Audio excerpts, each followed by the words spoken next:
Olá pessoal, eu sou Igor Rafael, estudante do curso de Biotecnologia da UFPB e abordarei neste vídeo o seguinte assunto: algumas propriedades dos líquidos, mudança de fases, pressão a vapor e diagrama de fases. Antes de começar o nosso assunto, vamos entender o que é um líquido. Os líquidos, nós consideramos eles como uma fase intermédia entre sólidos e gases. E para obter a formação de um líquido, podemos ter de duas formas, ou por fusão de um sólido ou condensação de um gás. Por isso, chamamos o estado líquido de intermédio, justamente por ele se encontrar no meio das outras duas fases, como mostra o esquema a seguir. Bom pessoal, como vocês podem ver no esqueminha, temos aí fusão é a passagem do estado sólido para o estado líquido. Vaporização é a passagem do estado líquido para o estado gasoso. Condensação é a passagem do estado gasoso para o estado líquido. Solidificação é a transição da passagem do estado líquido para o estado sólido. Ainda temos a sublimação, que é a mudança do estado sólido para o estado gasoso. E temos a sublimação inversa, que é a mudança do estado gasoso para o estado sólido. Bom, vamos começar com as propriedades dos líquidos, que são elas: viscosidade, compressão, evaporação e tendência superficial. A viscosidade está relacionada com a facilidade das moléculas individuais de líquidos poderem mover-se em relação às outras. Elas dependem de forças atrativas entre as moléculas e do fato de existirem ou não características estruturais que façam as moléculas tornarem-se emaranhadas. Vale a pena ressaltar que a viscosidade diminui com o aumento da temperatura e, em geral, aumenta com o aumento da massa molecular. Vamos a alguns exemplos aí. Alguns líquidos, como melásse e o óleo de motor, fluem lentamente, enquanto os outros, como a água e a gasolina, fluem rapidamente. A resistência de um líquido fluir é chamada de viscosidade. Quanto maior a viscosidade de um líquido, mais lentamente ela flui. Compressão. A dificuldade de compressão nos líquidos é devida à repulsão entre as nuvens eletrônicas de moléculas vizinhas, que oferecem resistência à aproximação. Por isso, os líquidos são menos compressíveis que os gases. Nesse caso, se assemelham com sólidos, onde é necessária uma elevada pressão para reduzir o volume a uma quantidade significativa. Evaporação. Os líquidos possuem a capacidade de se transformar em gases, isso devido às moléculas apresentarem velocidades variáveis e nem todas apresentarem energia cinética. Quanto maior a temperatura, menor será a fração de moléculas com energia cinética elevada. Com as temperaturas elevadas, a energia cinética média das moléculas é maior. Portanto, um maior número de moléculas tem a capacidade para vencerem as forças de atração intermolecular de modo a escaparem-se do líquido. Deste modo, os líquidos aquecidos evaporam mais rapidamente. Por isso, uma grande área superficial permite que as moléculas estejam em contato com o meio externo ou que mais moléculas rápidas possam interagir à superfície e escaparem.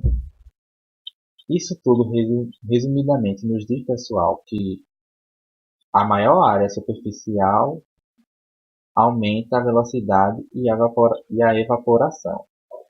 Por exemplo, um exemplo muito simples, gente, de a gente entender evaporação é quando nós colocamos algum líquido em uma panela no fogão e, ao atingir determinada temperatura, aquele líquido irá se evaporar e se misturar com o ar da atmosfera. Vale lembrar vocês que a intensidade das atrações moleculares também influencia a velocidade da evaporação.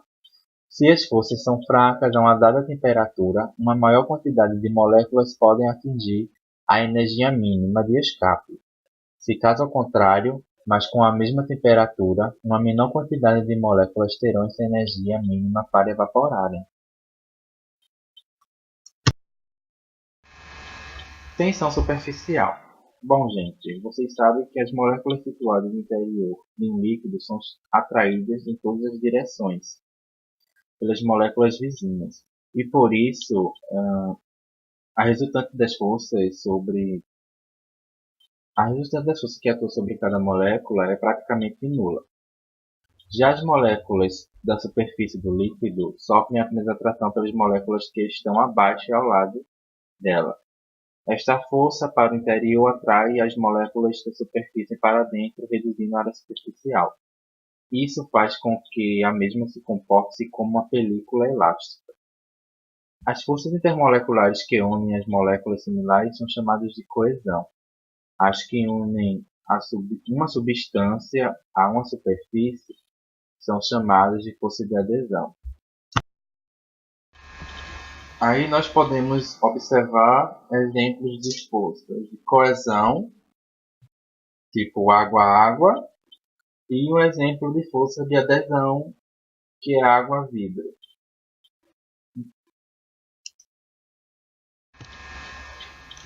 Bom, pessoal, a tensão superficial também é responsável pelo efeito de capilariedade, que é a formação de gotas e bolhas de água. E também é responsável pela immiscibilidade entre os líquidos polares e apolares. Um exemplo fácil disso aí, como vocês estão vendo, é a separação de água e óleo.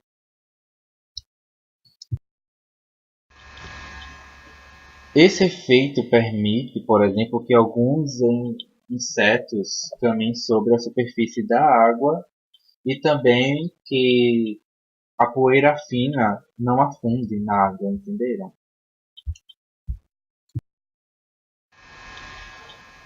Bom, gente, agora vamos para a mudança de fase.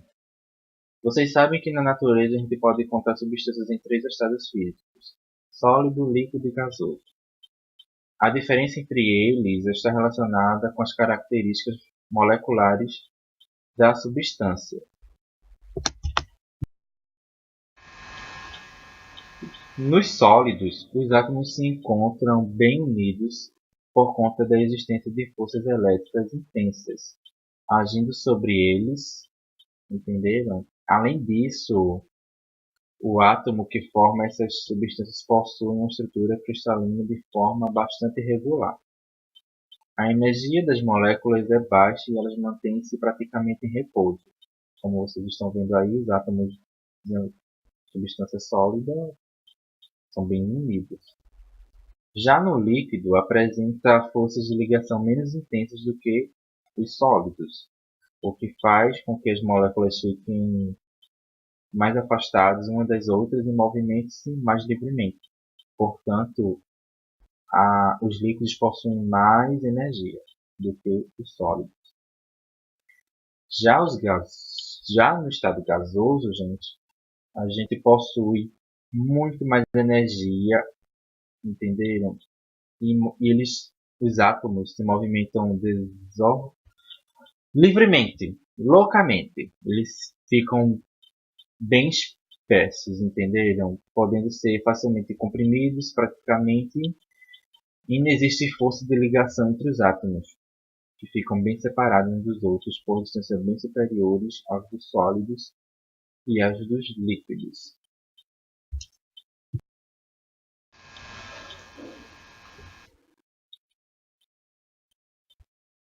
Bom, gente, pressão a vapor é a pressão exercida por um vapor quando se está em equilíbrio termodinâmico com o líquido que lhe deu origem. Ou seja, pessoal, a quantidade de líquido que evapora é a mesma que se condensa. A pressão de vapor é uma medida da tendência de evaporação de um líquido. Quanto maior for sua pressão de vapor, mais volátil será o líquido e menor será sua temperatura de ebulição relativamente a outros líquidos com menor pressão de vapor à mesma temperatura de referência. Bom, a pressão de vapor é uma propriedade física que depende do valor da temperatura. Qualquer que seja a temperatura, a tendência de um líquido se vaporizar até atingir o equilíbrio termodinâmico com o vapor. Em termos cinéticos, esse equilíbrio se manifesta quando a taxa de líquido vaporizado é igual à taxa de vapor condensado. Uma substância líquida entra em ebulição quando a pressão do sistema a qual faz parte atinge a pressão de vapor dessa substância. Esse ponto recebe o nome de ponto de ebulição. O ponto de ebulição normal é a temperatura de ebulição da substância à pressão de uma atmosfera. Como vocês podem ver nesse exemplo aí, o esboço do equilíbrio líquido-vapor da água ao nível do mar. Quanto mais se aumenta a temperatura, maior será a taxa de ebulição da água. Mas enquanto a pressão exercida pelo vapor for menor do que a pressão exercida pela atmosfera, a quantidade de moléculas que se condensa aumenta à medida que compensa a quantidade de moléculas que vaporiza, estabelecendo assim um equilíbrio dinâmico. Mas quando a água atinge 100 graus Celsius, a taxa de vaporização vence a taxa de condensação. Estão vendo aqui, ó, a taxa de vaporização vence a de condensação. Ocorre assim a mudança da fase da água, do líquido para o gasoso.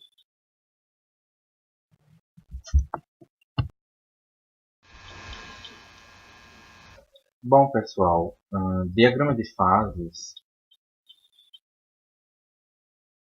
é um gráfico que resume as condições de equilíbrio existentes entre os diferentes estados da matéria, além de permitir determinar a fase de uma substância estável em qualquer temperatura e pressão.